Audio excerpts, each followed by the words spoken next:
ఈ వీడియోని మనం 2 పార్ట్స్ కింద డివైడ్ చేద్దాం. ఫస్ట్ పార్ట్ అసలు మనం అప్పుల్లో పడకుండా ఎట్లా ఉండాలి. పార్ట్ 2 లో ఆల్రెడీ అప్పుల్లో ఉంటే ఆ అప్పుల్ని మనం ఎలా తగ్గించుకోవాలి, ఏం చేయటం వల్ల మనం క్లియర్ చేసుకోగలం. ఒక టాప్అప్ లోన్ తీసుకోండి, దానికి ఇంట్రెస్ట్ రేట్ తక్కువ కదా, దాంతో మీరు పే చేయవలసిన అమౌంట్ కాస్త తగ్గుతుంది. హలో, కామెంట్ సెక్షన్ లో కామన్ గా వచ్చే ఒక క్వశ్చన్ అండి, మేడం ఈఎంఐస్ చాలా ఎక్కువగా ఉన్నాయి, దాన్ని తగ్గించుకోవటానికి ఏదైనా ఒక మార్గం చెప్పండి. క్రెడిట్ కార్డ్ లోన్స్ ప్రెషర్ చాలా ఎక్కువగా ఉందక్క, దాని గురించి ఏం చేయాలి. అప్పుల్లో మునిగిపోయామండి, ఎలా బయటపడాలో తెలియటం లేదు, మీరు ఏవైనా మార్గం చెప్పగలరా. ఇట్లా వాళ్ళకున్న అప్పుల గురించి కాన్స్టెంట్ గా మెసేజెస్ వస్తూనే ఉన్నాయి. ముందుగా నేను ఒక విషయం చెప్తానండి, అప్పు అనేది అదేదో పర్మనెంట్ గా మనతో పాటు లైఫ్ లాంగ్ ఉండేది కాదు, అది ఒక టెంపరీ ఫేజ్. సరైన ప్లానింగ్, కొంచెం డిసిప్లిన్, కొంచెం పేషెన్స్ ఉంటే ఎంత పెద్ద అప్పైనా మనం స్లోగా దాన్ని తగ్గించుకోవచ్చు. కానీ సరైన ప్లాన్ లేకపోతే చిన్న అప్పు కూడా మన లైఫ్ ని కొన్ని సంవత్సరాలు వెనక్కి నెట్టేస్తోంది కదా.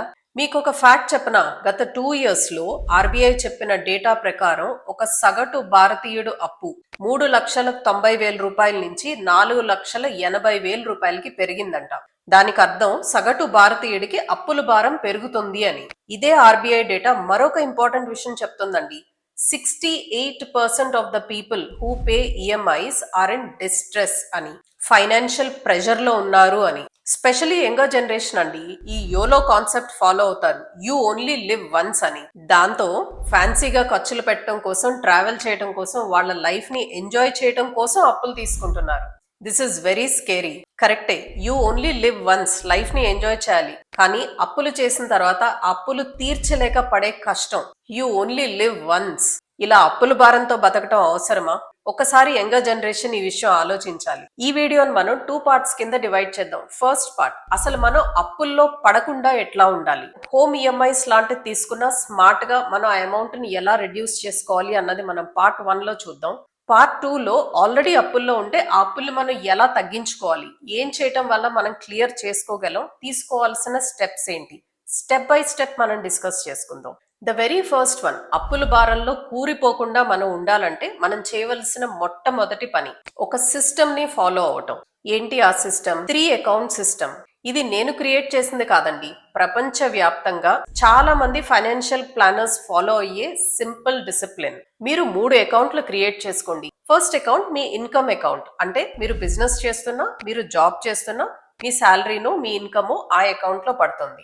వీలైనంత వరకు ఈ అకౌంట్ లో నుంచి మీరు డైరెక్ట్ గా డబ్బులు స్పెండ్ చేసే ప్రయత్నం చేయొద్దు. నెలవారీ మీకుండే ఖర్చులేంటి అనేది మీకు ఒక అవగాహన ఉంటుంది కదా, like your rentals, school fees అవనివ్వండి, ఈఎంఐస్ అవనివ్వండి, మీ పెట్రోల్ ఎక్స్పెన్సెస్ అవనివ్వండి, అది ఎలాంటి ఖర్చు అయినా సరే పర్ మంత్ ఇంత ఖర్చు అవుతుంది అనే అవగాహన మీకు ఉంటుంది కాబట్టి అంత అమౌంట్ ని మీరు సెకండ్ అకౌంట్ క్రియేట్ చేసి ఆ అకౌంట్ లోకి ట్రాన్స్ఫర్ చేసుకోండి. ఆ సెకండ్ అకౌంట్ నుంచి మాత్రమే మీరు ఖర్చు పెట్టడం స్టార్ట్ చేయండి. దీనివల్ల అడ్వాంటేజ్ ఏంటి, 15వ తారీఖు వచ్చినప్పుడుకో 20వ తారీఖు వచ్చినప్పుడుకో ఈ సెకండ్ అకౌంట్ లో అమౌంట్ తగ్గిపోతుంది అని అంటే మీరు ఎంత ఖర్చు పెడుతున్నారు, ఆ మంత్ ఖర్చు పెట్టుకోవడానికి మీకు బ్యాలెన్స్ ఇంకా ఎంత ఉంది అన్న క్లారిటీ మీకు వస్తుంది. దాంతో మీ ఖర్చులు లిమిట్ లో ఉంటాయి. మీ శాలరీ అకౌంట్ లో నుంచో మీ మెయిన్ అకౌంట్ లో నుంచో మీరు ఖర్చులు పెట్టడం స్టార్ట్ చేస్తే అక్కడ కాస్త అమౌంట్ కనిపించినప్పుడు మనకి ఇంపల్స్ పర్చేజెస్ జరుగుతాయి. ఇంకా డబ్బులు ఉన్నాయి కదా, పర్వాలేదులే ఇది ఒకటి ఖర్చు పెడదాం అనే ఫీలింగ్ ఉంటుంది. అది అవాయిడ్ చేయడం కోసం ఈ ఎక్స్పెన్స్ అకౌంట్ ని క్రియేట్ చేసుకోండి.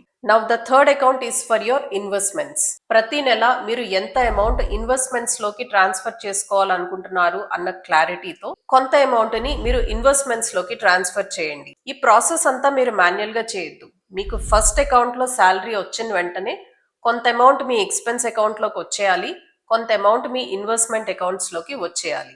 సో ఈ ఆటోమేటెడ్ ప్రాసెస్ లో మీకు వస్తున్న ఇన్కమ్ ఏంటి, మీరు పెడుతున్న ఖర్చులేంటి, మీరు సేవ్ చేస్తున్న అమౌంట్ ఎంత అన్న క్లారిటీ మీకు ఉంటుంది. మనకి ఏ విషయానికైనా clarity is the first step అండి. మనకి క్లారిటీ ఉన్న రోజున, మనకి సిస్టమ్ ఉన్న రోజున మనం ఎక్కడా తప్పటడుగులు వేయకుండా ఉంటాం. సెకండ్ మోస్ట్ ఇంపార్టెంట్ థింగ్ అండి, మనలో చాలా మంది హోమ్ లోన్స్ తీసుకుని ఉండుంటాం. యూజువలీ హోమ్ లోన్స్ అంటే మనం లక్షల్లో తీసుకుని ఉండుంటాం, ఒక 15 సంవత్సరాలకో 20 సంవత్సరాలకో తీసుకుని ఉండుంటాం.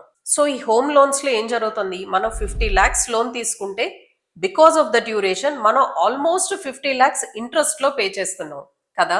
బ్యాంక్స్ మనకి ఇక్కడ కొన్ని విషయాలు చెప్పవండి. మనం పే చేస్తున్న ఆ ఇంట్రెస్ట్ అమౌంట్ లో నుంచి కనీసం అంటే 20 నుంచి 25 లక్షల వరకు మనం ఎలా తగ్గించుకోవచ్చు, బ్యూటిఫుల్ 4 స్ట్రాటజీస్ తో నేను ఒక కంప్లీట్ వీడియో చేశాను. వీలైతే ఆ వీడియోని పూర్తిగా చూడండి. చాలా ఈజీగా మన మీద ఎక్కువ భారం లేకుండా చిన్న చిన్న స్టెప్స్ తీసుకోవటం వల్ల అంత అమౌంట్ మనం ఎలా సేవ్ చేసుకోవచ్చు అని కంప్లీట్ అండర్స్టాండింగ్ మీకు వస్తుంది. Now let's go to part 2. మీరు ఆల్రెడీ డెట్ ట్రాప్ లో ఉన్నారా? ఆ విషయం మీకు ఎలా తెలుస్తుంది? ఈ సింపుల్ విషయాల్ని గమనించండి. మీరు కడుతున్న ఈఎంఐస్ 50% ఆఫ్ మీ ఇన్కమ్ కన్నా ఎక్కువగా ఉంటే మీరు డెట్ ట్రాప్ లో ఉన్నట్టే. క్రెడిట్ కార్డ్ బిల్స్ మొత్తం పే చేయకుండా మినిమం అమౌంట్ ను పే చేసి మిగతా బ్యాలెన్స్ ని మీరు అలాగే వదిలేస్తుంటే మీరు డెట్ ట్రాప్ లో ఉన్నట్టే. ఒక లోన్ క్లియర్ చేయడానికి మీరు మరొక లోన్ తీసుకుంటున్నారా? డెట్ ట్రాప్ లో ఉన్నారు. మీ ఫోన్ బిల్స్, మీ కరెంట్ బిల్స్, మీ స్కూల్ ఫీజెస్ ఇలాంటి అన్ని పే చేయడానికి లేట్ అవుతుందా? మీరు డెట్ ట్రాప్ లో ఉన్నట్టే. మీ సిబిల్ స్కోర్ బాగలేకపోవటం వల్ల మీకు కొత్త లోన్స్ రావటం లేదా? మీరు ఖచ్చితంగా డెట్ ట్రాప్ లో ఉన్నట్టే. గుర్తుపెట్టుకోండి, ఇప్పుడు మనం డిస్కస్ చేసుకున్న దాంట్లో మీరు ఏ ఒక్కదానికి ఎస్ అని సమాధానం చెప్పినా that is a warning signal. Me financial life మీకు ఇస్తున్న ఒక అలారం అనుకోండి. కానీ గుడ్ న్యూస్ ఏంటంటే, నేను స్టార్టింగ్ ఆఫ్ ద వీడియోలో చెప్పినట్టు చిన్న డిసిప్లిన్ ఉంటే, స్ట్రాటజీ ఉంటే, ప్లానింగ్ ఉంటే ఇలాంటి వాటిలో నుంచి మనం ఈజీగా బయటపడవచ్చు.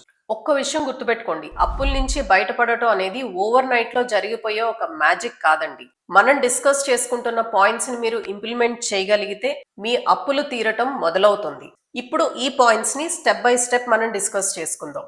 సో మీరు చేయవలసిన మొట్టమొదటి పని, ద వెరీ ఫస్ట్ థింగ్, ఒక పేపర్ పెన్ తీసుకొని మీకున్న ఆస్తులేంటి, అంటే మీకు ఇల్లుందా, ల్యాండ్ ఉందా, పొలం ఉందా, వాటి వాల్యూ ఏంటి, ఇదంతా రాసుకోండి. అంటే మీ అసెట్స్ అన్నిటిని లిస్ట్ చేయండి. దాంతో పాటు మీకున్న అప్పులేంటి అని కూడా లిస్ట్ చేయండి. హోమ్ లోన్ ఉందా, కార్ లోన్ ఉందా, పర్సనల్ లోన్స్ ఏమైనా ఉన్నాయా, బయట ఎవరి దగ్గరైనా మీరు వేరే అప్పులు తీసుకున్నారా, ఇలాంటి విషయాలన్నీ లిస్ట్ చేయండి. So me assets and me liabilities list చేసిన తర్వాత మీ ఇన్కమ్ ఏంటి, మీకు ఎన్ని సోర్సెస్ ఆఫ్ ఇన్కమ్ ఉంది, మీకు ఎంత అమౌంట్ వస్తుంది, అది మీరు చేస్తున్న జాబ్ అవనివ్వండి, బిజినెస్ అవనివ్వండి, మరి ఇంకేదైనా అవనివ్వండి, మీకు వస్తున్న ఇన్కమ్ ఏంటి, దాంతో పాటు మీరు ప్రతి నెల పే చేస్తున్న ఈఎంఐస్ ఎన్ని, ఎంత అమౌంట్ పే చేస్తున్నారు, ఎంత ఇంట్రెస్ట్ తో పే చేస్తున్నారు, ఏ టైప్ ఆఫ్ లోన్ లో మీరు ఉన్నారు, ఇది ఎంత డ్యూరేషన్ పాటు మీరు పే చేయాల్సి ఉంటుంది.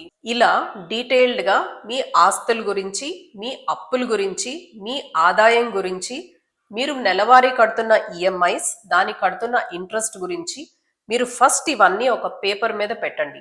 ఇది మీకున్న అప్పులు క్లియర్ చేసుకోవటానికి ద వెరీ ఫస్ట్ స్టెప్. చాలా మందికి ఈ క్లారిటీ లేక ఇబ్బంది పడతారండి. చూడండి, మనం ఏదైనా ఒక ట్రీట్మెంట్ కోసం డాక్టర్ దగ్గరికి వెళ్ళినప్పుడు డాక్టర్ ఫస్ట్ మనని కొన్ని టెస్ట్లు చేసుకోమంటారు.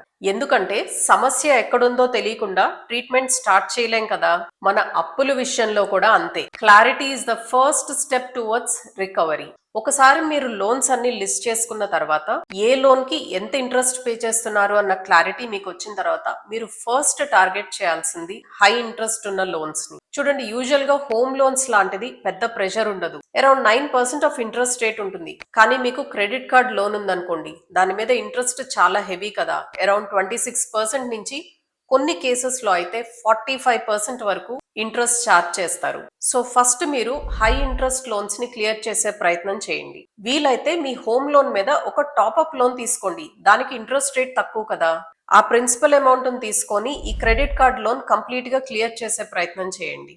సో అప్పుల భారం తగ్గించుకోవటానికి ఇది మొట్టమొదటి అడుగు. దిస్ ఇస్ వెరీ ఇంపార్టెంట్ అండి. ఒక లోన్ క్లియర్ చేయడం కోసం మరొక లోన్ తీసుకోవటం, ఇది చాలా మంది కామన్ గా చేసే మిస్టేక్. ముందు పర్సనల్ లోన్ తీసుకుంటారు, అది క్లియర్ చేయడం కోసం క్రెడిట్ కార్డ్ లోన్, అది క్లియర్ చేయడం కోసం లోన్ యాప్ లో నుంచి ఒక లోన్, ఆ తర్వాత హెవీ ఇంట్రెస్ట్ తో మరొక లోన్, ఇలా ఒక అప్పు తీర్చడానికి ఇంకొకటి, అది తీర్చడానికి మరొకటి. ఈ లూప్ లో మనం పడితే అప్పులు తగ్గవు సరికదా, అది పెరిగిపోతూనే ఉంటాయి. నాకు తెలిసిన వాళ్ళలో, నా ఫ్రెండ్స్ లో కూడా నేను చాలా మందిని చూసానండి. బ్యాంక్స్ దగ్గర నుంచి ఈ పర్సనల్ లోన్స్ కోసమో క్రెడిట్ కార్డ్ లోన్స్ కోసమో ప్రెషర్ ఎక్కువైపోతానే హెవీగా 5 రూపాయల వడ్డీకి అప్పులు తీసుకొని ఇది క్లియర్ చేసే ప్రయత్నం చేస్తారు. అంతంత వడ్డీలతో అప్పులు తీసుకుంటే అది ఎప్పుడు క్లియర్ అవుతుంది? సో మీరు చేయవలసిన పని, ఈ రోజు మీరు ఒక స్ట్రాంగ్ డెసిషన్ తీసుకోండి. ఒక అప్పు తీర్చడం కోసం హెవీ ఇంట్రెస్ట్ తో ఇంకొక అప్పు తీసుకునే ప్రయత్నం చేయొద్దు. అప్పు తీర్చడానికి ఇంకా చాలా మార్గాలు ఉంటాయి. ఇలా మనం అధిక వడ్డీతో కొత్త అప్పులు చేస్తూ ఉంటే ఈ భారాన్ని మనం ఎప్పటికీ తగ్గించుకోలేం. సో మీరు చేయవలసిన నెక్స్ట్ పని ఏంటి? బ్యాంక్స్ తో మాట్లాడండి, మౌనంగా బాధపడొద్దు. ఇప్పుడు నేను చెప్పేది చాలా మంది ఈ పని చెయ్యరండి. ఈఎంఐస్ కట్టలేక రాత్రిళ్ళు నిద్ర పోగొట్టుకుంటారు, కానీ బ్యాంక్ దగ్గరికి వెళ్ళి మాట్లాడరు. ఎందుకంటే వాళ్ళు హెల్ప్ చేయరు అని వీళ్ళు ముందుగానే ఫిక్స్ అయిపోతారు. అలా ఉండదండి. మీరు అప్పులు క్లియర్ చేస్తాను అంటే మోస్ట్ ఆఫ్ ద బ్యాంక్స్ మీకు హెల్ప్ చేసే ప్రయత్నం చేస్తారు. పెనాలిటీస్ వేవ్ ఆఫ్ చేయటం లాంటిది, కాస్త ఇంట్రెస్ట్ అమౌంట్ తగ్గించుకోవటం లాంటిది ఇవి బ్యాంక్ మేనేజర్స్ చేతుల్లో ఉంటాయి. అలానే మీ ఈఎంఐని రీస్ట్రక్చర్ చేయమని మీరు బ్యాంక్ మేనేజర్ తో కూర్చొని మాట్లాడొచ్చు. మీకు పేమెంట్స్ చేయడం మరీ భారంగా ఉంటే మీ లోన్ డ్యూరేషన్ ని కాస్త ఇంక్రీజ్ చేసుకోండి. దాంతో మీరు పే చేయవలసిన అమౌంట్ కాస్త తగ్గుతుంది. చూడండి, మీ పేమెంట్ హిస్టరీ బాగుంటే చాలా బ్యాంక్స్ మీకు హెల్ప్ చేసే ప్రయత్నం చేస్తాయండి. మరొక విషయం అండి, చాలా మంది దగ్గర చిన్న చిన్న లోన్స్ కూడా ఉంటాయి. వీళ్ళ దగ్గర 10,000 తీసుకొని ఒక ఫ్రెండ్ దగ్గర 50,000, మరెవరో దగ్గర ఒక 30,000, ఇంకెవరో దగ్గర ఒక ₹1,00,000, ఇలా చిన్న చిన్న loans with heavy interest, multiple loans ఉండుంటాయి. వీలున్నంత వరకు ఈ లోన్స్ అన్నిటిని కన్సాలిడేట్ చేసుకునే ప్రయత్నం చేయండి. మార్టగేజ్ లోన్ లాంటిది ఏదైనా మీరు తీసుకోగలిగితే ఈ లోన్స్ అన్ని క్లియర్ చేసుకుని సింగిల్ లోన్ లోకి తీసుకుని రండి. కానీ గుర్తుపెట్టుకోండి, మీరు ఏ లోన్స్ అయితే కన్సాలిడేట్ చేస్తున్నారో మీరు కొత్తగా తీసుకునే లోన్ కి ఇంట్రెస్ట్ అమౌంట్ తక్కువగా ఉండాలి. యూజువల్ గా మార్టగేజ్ లోన్స్ కి ఇంట్రెస్ట్ కాస్త తక్కువగానే ఉంటుంది. ఇది కూడా మీరు ఒకసారి బ్యాంక్ తో మాట్లాడే ప్రయత్నం చేయండి. అలానే గోల్డ్ లోన్ అండి. గోల్డ్ లోన్ లో మనకున్న అడ్వాంటేజ్ ఏంటంటే, ఒకటి ఇంట్రెస్ట్ అమౌంట్ తక్కువగా ఉంటుంది, రెండు సంవత్సరానికి ఒకసారి ఇంట్రెస్ట్ పే చేస్తే సరిపోతుంది. సో మనకి కాస్త భారం తగ్గుతుంది. వీలైతే మీ క్రెడిట్ కార్డ్ లోన్స్ కానీ మీ పర్సనల్ లోన్ కానీ గోల్డ్ లోన్ గా మార్చుకునే ప్రయత్నం చేయండి. నెక్స్ట్ మోస్ట్ ఇంపార్టెంట్ థింగ్ అండి, మీకు ఎక్కడ ఎక్స్ట్రా ఇన్కమ్ వచ్చినా, అంటే మీరు చేస్తున్న జాబ్ లో మీకు బోనస్ లాంటిది వచ్చినా, మీకు ఏదైనా ఇన్సెంటివ్స్ వచ్చినా ఆ అమౌంట్ ని మీ ప్రిన్సిపల్ క్లియర్ చేయడానికి ఉపయోగించండి. ఇక్కడ కూడా చాలా మంది చేసే మిస్టేక్ అండి. ఇది కూడా నేను చెప్పట్లేదు, డేటా చెప్తుంది. లక్షల రూపాయల్లో అప్పులు పెట్టుకొని బోనస్ అమౌంట్ వస్తానే మరొక ₹1,00,000 అప్పు చేసి ఒక హాలిడేకి మారిషస్ కో మలేషియాకో వెళ్ళాలని అనుకోవటం. ఇలా పనులు చేసే వాళ్ళతో నేను కొంతమందితో మాట్లాడానండి. వాళ్ళు చెప్తున్న విషయం ఏంటో తెలుసా? ఈ అప్పుల భారం ఎప్పుడూ ఉంటది కదా, ఈ ఫైనాన్షియల్ ప్రెషర్స్ ఎప్పుడూ ఉంటానే ఉంటాయి, సంవత్సరానికి ఒక్కసారన్నా హాలిడే ఎంజాయ్ చేయకపోతే ఎట్లా అని అంటున్నారు. ఇందులో నాకు కనిపిస్తున్న ప్రాబ్లం, ఒకటి, మీకు వచ్చిన బోనస్ అమౌంట్ ని మీరు పూర్తిగా ఖర్చు పెట్టేస్తున్నారు. రెండు, మీరు ఎక్స్ట్రా అప్పు తీసుకొని మీరు హాలిడేకి ఎంజాయ్ చేస్తున్నారు. సో మీకు ఆల్రెడీ ఉన్న అప్పుల భారాన్ని ఇది పెంచుకోవటమే అవుతుంది కదా. అదే మీకు వచ్చిన ఆ బోనస్ అమౌంట్ ని, ఆ ఎక్స్ట్రా అమౌంట్ ని మీ ప్రిన్సిపల్ క్లియర్ చేయడానికి వాడుకుంటే మీకు నెక్స్ట్ మంత్ నుంచి మీరు పే చేసే ఇంట్రెస్ట్ తగ్గుతుంది కదా.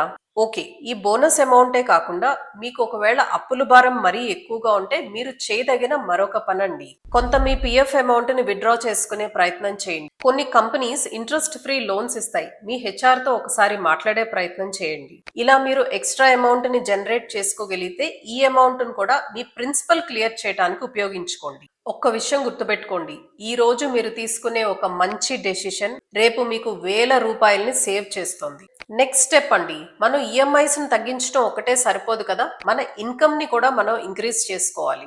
సెకండ్ సోర్స్ ఆఫ్ ఇన్కమ్ ని క్రియేట్ చేసుకునే ప్రయత్నం చేయండి. ఈ రోజుల్లో చాలా మెథడ్స్ ఉన్నాయండి. మీకున్న నాలెడ్జ్ తో, మీకున్న స్కిల్ తో మీరు ఫ్రీలాన్సింగ్ ట్రై చేయొచ్చు. ఆన్లైన్ ట్యుటోరియల్స్ లాంటివి కానీ, కన్సల్టేషన్ లాంటివి కానీ, వీకెండ్ వర్క్ లాంటిది కానీ, ఇన్సూరెన్స్ లాంటిది కానీ, రియల్ ఎస్టేట్ లాంటిది కానీ, ఇలాంటి రకరకాల ఆప్షన్స్ ఉన్నాయి. మీకున్న స్కిల్ కి తగినట్టు మీరు ఒక ఆప్షన్ ని చూస్ చేసుకోండి. ఇక్కడ చాలా మంది కామన్ గా అనే ఒక పాయింట్, నేను ఇది కామెంట్స్ లో కూడా చూసాను, పర్సనల్ గా కూడా కొంతమంది చెప్పారండి, ఇంత బతికి ఇలాంటి పనులు చేయాలా, ఇలాంటి చిన్న చిన్న వర్క్స్ చేయాలా అని కొంతమంది అనగా నేను విన్నాను. ఇక్కడ నేను మీకు ఒక ఎగ్జాంపుల్ చెప్తాను. సినిమా హీరో జగపతి బాబు గారి స్టోరీ మనలో చాలా మందికి తెలిసే ఉంటుంది కదా. ఒక పెద్ద ప్రొడ్యూసర్ కొడుకు, గోల్డెన్ స్పూన్ తో పుట్టాడు, లగ్జూరియస్ లైఫ్. తను ఒక హీరో. అంత మంచి స్టేజ్ లో ఉన్న పర్సన్ కూడా సరైన ప్లానింగ్ లేకపోవటం వల్ల అప్పులు పాలవ్వాల్సి వచ్చింది. ఆ అప్పులు తీర్చడం కోసం ఉన్న ప్రాపర్టీస్ అన్ని అమ్మేయడంతో పాటు తను ఉంటున్న సొంత ఇల్లును కూడా అమ్మేయాల్సిన పరిస్థితి వచ్చింది. లైఫ్ లో తప్పులు అందరూ చేస్తారు, కానీ దాన్ని మనం ఎలా కరెక్ట్ చేసుకుంటాం అన్నదే ఇంపార్టెంట్. నేను ఒక పెద్ద ప్రొడ్యూసర్ కొడుకుని, నేను ఒక హీరోని, జనాలు ఏమనుకుంటారు ఇలా అనుకుంటే ఆయన విలన్ గా మళ్ళీ యాక్ట్ చేసేవాళ్ళ. ఇప్పుడు కొత్తగా క్యారెక్టర్ రోల్స్ కూడా చాలా చేస్తున్నారు. లైఫ్ మళ్ళీ గాడిలో పడింది. ఒక్క విషయం గుర్తుపెట్టుకోండి, అప్పులు ఉన్నప్పుడు ఇగోని కాపాడుకోవటం కాదు, కుటుంబాన్ని కాపాడుకోవటం ముఖ్యం. And the next most important thing అండి, లైఫ్ స్టైల్ ప్రెషర్స్ కి లొంగిపోవద్దు. కొత్త కార్ అనో, కొత్త బ్రాండ్ అనో, కొత్త ఫోన్స్ అనో, ఇది కాకపోతే మనకి ఇండియాలో ముఖ్యంగా మన తెలుగు స్టేట్స్ లో హెవీగా లోన్లు తీసుకునేది పెళ్లి కోసం. మనం యంగర్ జనరేషన్ ని కోపడతామండి. యూ ఓన్లీ లివ్ వన్స్ అనే కాన్సెప్ట్ లో వీళ్ళు హెవీగా ఖర్చులు పెడుతున్నారు అని. మీరు ఒక్కసారి గమనిస్తే పెళ్లిళ్ల విషయంలో ఈ మిస్టేక్ పెద్దవాళ్ళు కూడా చేస్తారు. ఒక్కగానొక కూతురు పెళ్లి, ఒక్కగానొక కొడుకు పెళ్లి, పెళ్లి జీవితంలో ఒక్కసారే చేస్తాము, బంధువులు ఏమనుకుంటారు, ఇలా స్తోమతకి మించి ఖర్చు పెడతారు. అవసరమైతే హెవీగా అప్పులు చేస్తారు. వాళ్ళెవరో మీ గురించి బాగా మాట్లాడుకోవాలి అని మీ లైఫ్ ని మీరు ప్రెషర్ లో పెట్టుకుంటున్నారు అన్న విషయాన్ని గమనించండి. పెళ్లి జరిగేది 2 రోజులే, కానీ ఆ అప్పు తీర్చడానికి మీకు 5 నుంచి 10 సంవత్సరాలు టైం పడుతుంది. ఇతరుల అప్రూవల్ కోసం మీరు అప్పులు చేస్తుంటే మీ ఫ్యామిలీ ఫైనాన్షియల్ పీస్ డిస్టర్బ్ అవుతుంది. ఒక్కసారి ఆలోచించండి. అదండి, నేను స్టార్టింగ్ ఆఫ్ ద వీడియోలో చెప్పినట్టు అప్పు అనేది పర్మనెంట్ థింగ్ కాదు, అదొక టెంపరీ ఫేజ్. ఈ రోజు మీరు ఎంత అప్పులో ఉన్నారు అనేది ఇంపార్టెంట్ కాదు, కానీ ఈ రోజు నుంచి మీరు తీసుకునే నిర్ణయాలే ముఖ్యం. ఒక ప్లాన్ తో, ఒక స్ట్రాటజీతో స్టెప్ బై స్టెప్ మీ అప్పుల్ని తీర్చుకునే ప్రయత్నం చేయండి. ఈ వీడియోలో మనం డిస్కస్ చేసుకున్న పాయింట్స్ మీకు ఉపయోగపడతాయి అని అనుకుంటున్నాను. కేర్ఫుల్ గా మీ లైఫ్ ని ప్లాన్ చేసుకోవాలి అని మనస్ఫూర్తిగా కోరుకుంటున్నాను. మీకు ఈ వీడియో నచ్చితే లైక్ చేసి కామెంట్ చేయండి. Thank you so much. I'll see you again with another video. Bye bye.